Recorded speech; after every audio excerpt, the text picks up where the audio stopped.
Good afternoon, and welcome to this video for the Criminology class at Glenville State University for fall of 2022.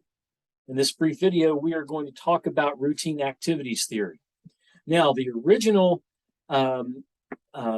description of routine activities theory is the article that is in your textbook, Classics of Criminology.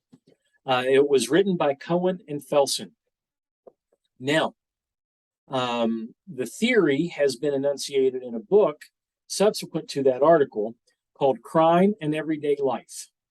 Okay, this one is the 4th edition, and it was published, 7, 8 years ago. So copyright 2010, so 12 years ago. I think there are like 3 more editions since then.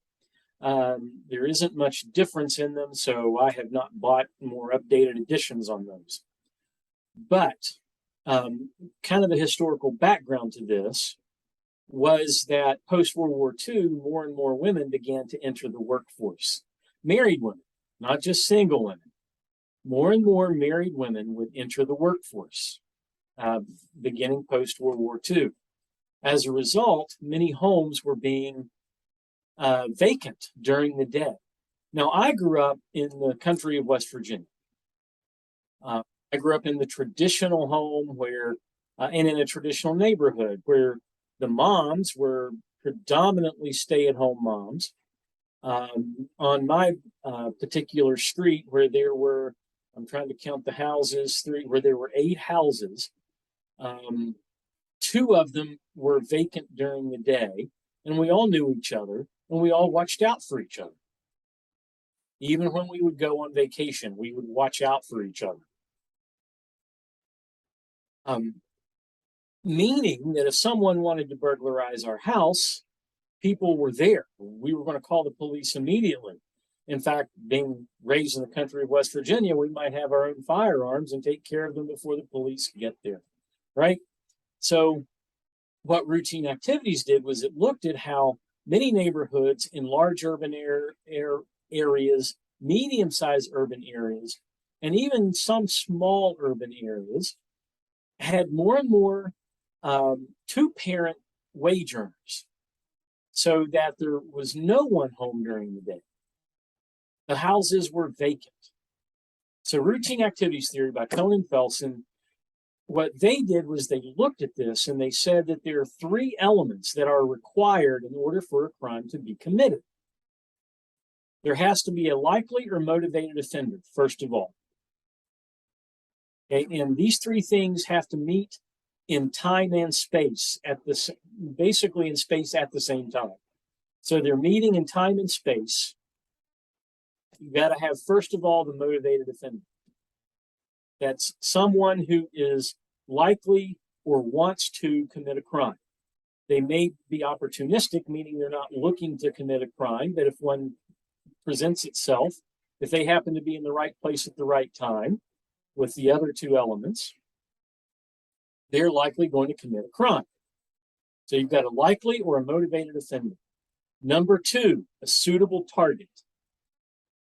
If there's no suitable target, but there's a likely offender, then there's nothing for that offender to target, so there's not going to be a crime committed. But the 3rd element, and this is the routine activities part, is the lack of capable guardians. Now, the reason this is called routine activities theory is because Cohen and Felsen basically said that the routine activities of the nuclear family had changed over the course of the end of World War II, and then to 1978-79 as they're writing and publishing their article. And so you've got to have those 3 things. So let's think of this in terms of property crimes. An empty house, a motivated offender, no one is home. So lack of capable guardians. Now, because of that, we started having, companies like ADT. Now we have all these wonderful digital things like the Ring doorbell, all sorts of things like that. So we keep trying to thwart them. What's interesting is back in the 1980s, A product called the club, which was this thing that you put on your steering wheel, made it impossible to steer the car with the club on it because it would hit the windshield and you couldn't steer it. So if somebody was going to steal your car, hotwire your car, it would keep it from turning. Well, what's interesting is the car thieves then learned that they could cut through those with a hacksaw with a metal cutting blade on it in less than 2 minutes. So they went back to stealing the cars pretty quickly. The sex offender registry is a routine activities tool. It is not a deterrence theory tool. Deterrence theory is to deter the offenders from committing a crime. Routine activities means that it's so that we can have capable guardians so that we can protect ourselves and our loved ones. So the idea of the sex offender registry is to give me as an individual the knowledge of who the known sex offenders are. Now remember, there are those who have not been caught yet that won't be on the registry, but at least I know who the known sex offenders are, so that if I need to change my routines to provide capable guardians for myself, for my loved ones, for my children, I can do that.